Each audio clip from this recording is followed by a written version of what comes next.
ஹாய்ங்க. நம்மளோட இன்னைக்கு ஒர்க் பார்த்தீங்கன்னா, பட்டுப்பூச்சி காடு வந்து களை எடுக்கிறது. ஒரு பில் இருக்குது. அதனால நம்ம களை எடுக்கிறதுக்கு வந்து வந்தாச்சு. காலையிலேருந்து களை எடுத்த காடு இது வரைக்கும் எடுத்தாச்சு. இது என்னடா சாக்குன்னு பார்த்தீங்கன்னா வந்து, தண்ணி வந்து அந்த லாஸ்ட்டில் போய் அப்படியே தேங்கி நின்றுக்குது. இந்த கோட்டில் ஈரப்பதம் கட்டுப்படி ஆகாது அப்படிங்கிறதுக்காக தான் வந்து தடுப்பணை மாதிரி வந்து இதை வந்து நாங்கள் வந்து போட்டிருக்கோம். நம்மளுடைய பட்டுப்பூச்சி பார்த்திங்கன்னா ஆடுகளுக்காக போட்டிருக்குது.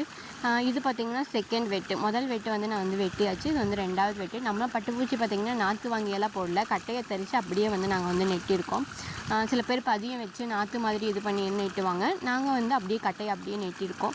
அதனால கொஞ்சம் நிறையா பாடுவாசியும் இருக்கத்தான் செய்யுது. நம்ம தோப்புக்குள்ளே நெட்டிருக்கிறதுனால பார்த்திங்கன்னா நமக்கு இந்த அளவுக்கு தான் ஈல்டு இருக்கும். ஆடுக வந்து பட்டுப்பூச்சி தலையை நல்லா சாப்பிட்றதுனால தான் வந்து நாங்கள் வந்து இதை வந்து ப்ரிப்பேர் பண்ணியிருக்கோம். பக்கத்துலேயும் இன்னும் கொஞ்சம் வந்து நாங்கள் வந்து நெட்டியிருக்கோம். அது இன்னும் நல்லா க்ரோத் ஆகலை. க்ரோத் ஆனதுக்கப்புறம் நான் வந்து உங்களுக்கு வீடியோ காட்டுறேன். இதுக்கு மேலே பார்த்திங்கன்னா நம்ம இன்றைக்கி களை வெட்டி போவோம். இந்த வீடியோ பிடிச்சிருந்தா லைக் பண்ணுங்கள், ஷேர் பண்ணுங்கள், சப்ஸ்கிரைப் பண்ணுங்கள்.